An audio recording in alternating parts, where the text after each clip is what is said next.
Hello everybody, and welcome back to the Bayonetta 2 walkthrough. It's time for Chapter 10, The Depths. Or, as its full title should probably be, The Depths of Hell. Because we are actually going to be in hell, which is insane. Time to do business. What's your pleasure? Now, I have absolutely no idea what I decided I was going to get. I think it's probably just another... Oh, it's Moon Pearls, because I've got all of the Witch Hearts, which is an absolute godsend. Because those things are expensive. Not as expensive as the accessories, because those are just ridiculous. But it's still quite a lot.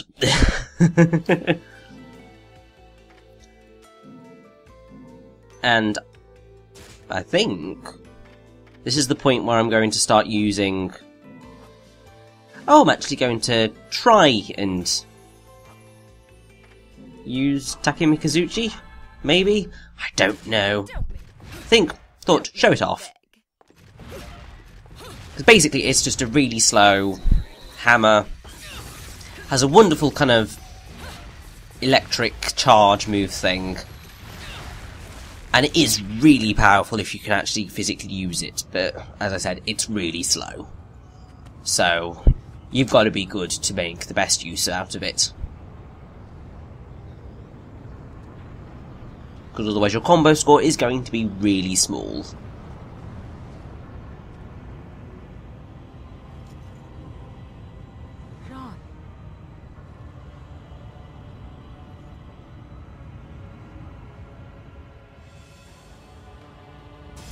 So, we really don't have much time at all to save Jeanne, so...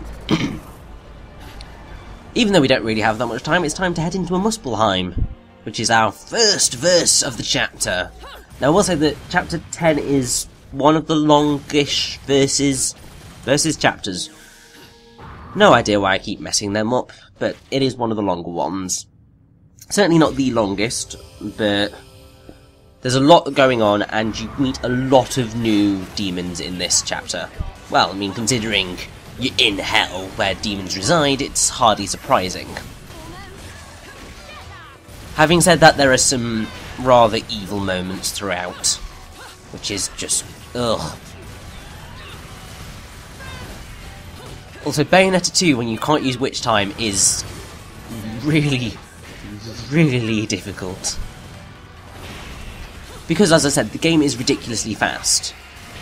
So when you have enemies attacking you, and you don't go into Witch Time even though you would normally, like, sometimes you'll have enemies kind of do multiple attacks, and even though you're dodging them, and it's not going into Witch Time, it's just like, dodge, dodge, dodge, dodge, out my hand, because you're kind of clutching onto the controller for dear life to kind of make sure it's all going okay. But... got a pure platinum! Yes! Certainly gonna need it, because I am an absolute failure at some of the later verses in this chapter. If you need to learn how to talk to a lady, ask your mum.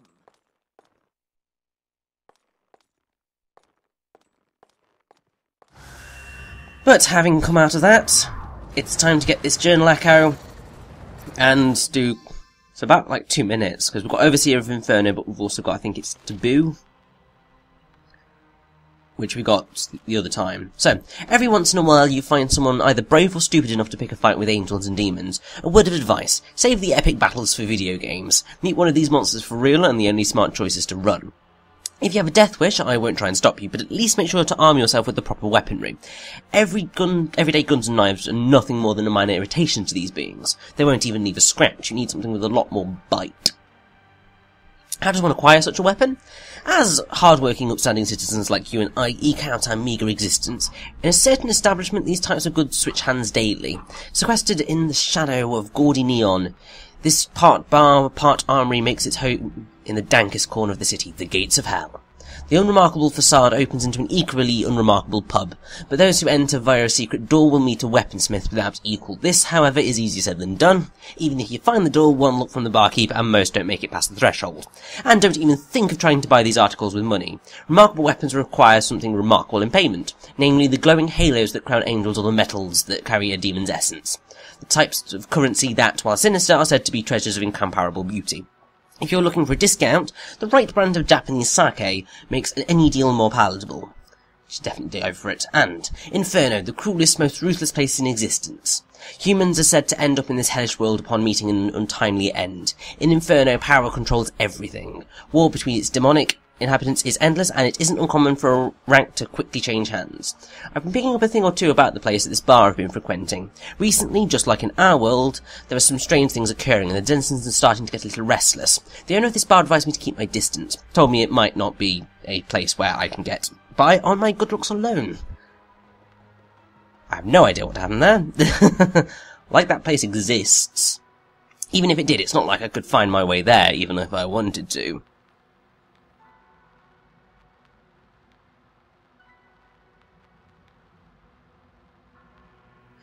I keep mentioning this bar, but I'll have to keep its particulars to a minimum. I've made a deal with the owner that I won't disclose its location. It's too good of a source of information to leak where it is anyway. Okay, just a hint. It's a bar in the same city as the office my dad left behind. The bar keeps a low profile, tucked away in one of the darker parts of town. I wouldn't say it's the best place to take a date, but the owner's always got good stories. I end up getting most of the info I'm looking for there. It doesn't come cheap, though.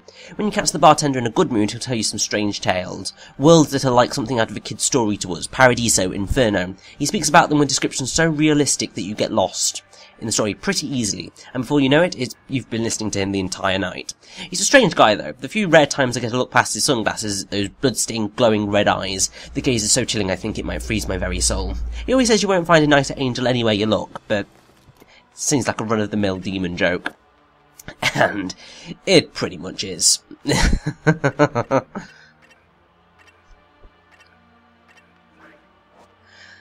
Now, what I am doing here is equipping the yellow lollipops. Why am I doing this, you may ask? Well, because it acts as a shield. And certain enemies, well, one enemy in particular that we are going to be introduced to in this chapter is an absolute dick and I hate it.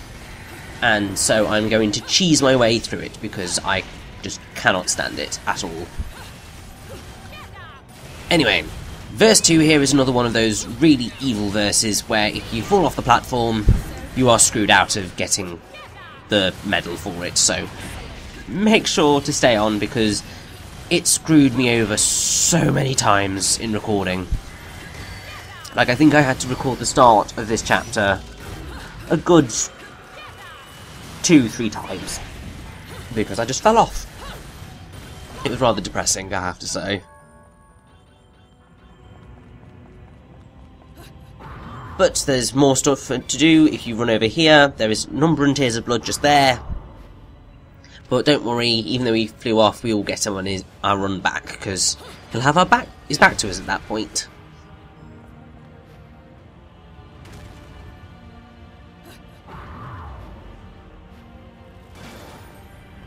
Now, one thing that I will point out about the depths is that there's kind of a lot to do. There are a lot of things to collect, a lot of things to unlock. And so you may be here for quite a while. I wouldn't say that it's the most difficult chapter in the game. To be perfectly honest, I would say that the majority of the game isn't that difficult. But this chapter does introduce two enemies who are highly likely to give you some grief. And I really do mean that, because they're not easy to defeat at all.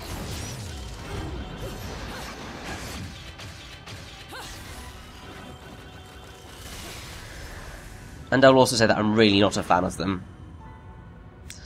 But, coming over and completing this verse, we get a broken Golden Hymns LP thingy-majiggy, which is going to unlock one of the most awesome weapons in the game. Oh, I'm gonna have an absolute blast trying to pronounce that, aren't I?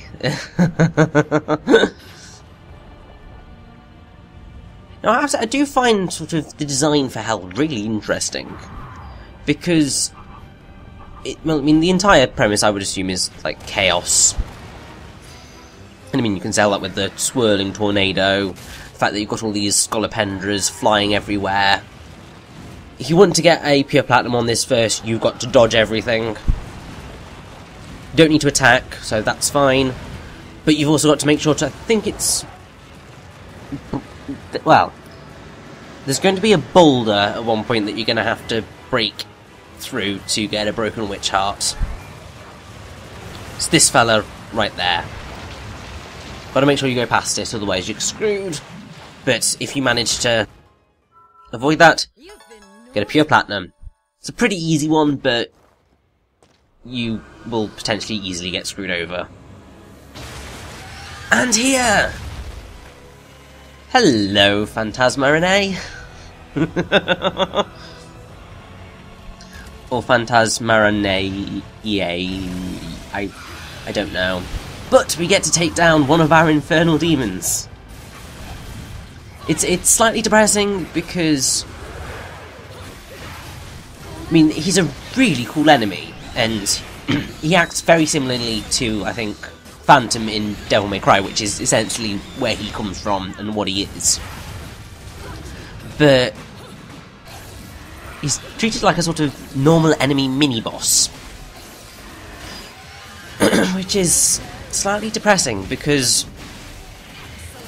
when you kind of summoned him in the original Bayonetta, it was stunning, because it was against Sapientia, it was in the water, and you kind of rode Sapientia into his mouth to destroy the face, and then there was the whirlpool, and then you kind of trapped Sapientia in the web, and it got eaten and torn to shreds, and it was brilliant. And then we face him here, and he's a he's a bloody annoying boss, I have to say. Because I mean, Undini does a great job, but then you get these moments where he kind of jumps onto the web, and I don't know. He just likes to run a lot, which then makes it really difficult to kind of keep your combo going,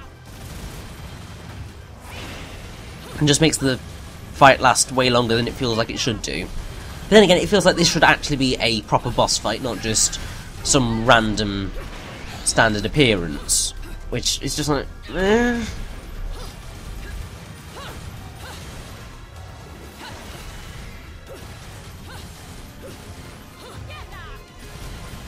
But as you can see, I don't know what it is. I don't know whether it's just that I've got him into a weird loop or what.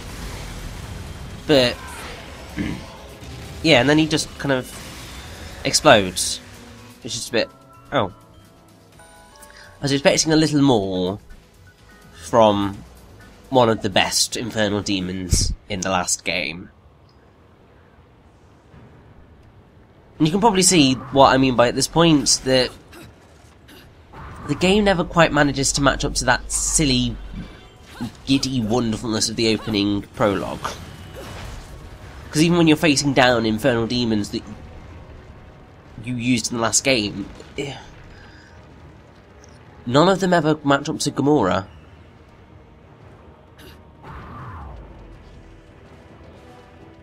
But anyway, after we've moved along here, another journal echo, balance. It's our last one for this part.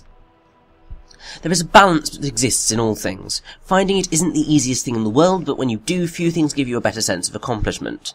Balance has a great deal of meaning to our world. The three realms of our world is divided into, light, darkness and chaos, have been carefully balanced as the trinity of reality so as not to interfere with one another.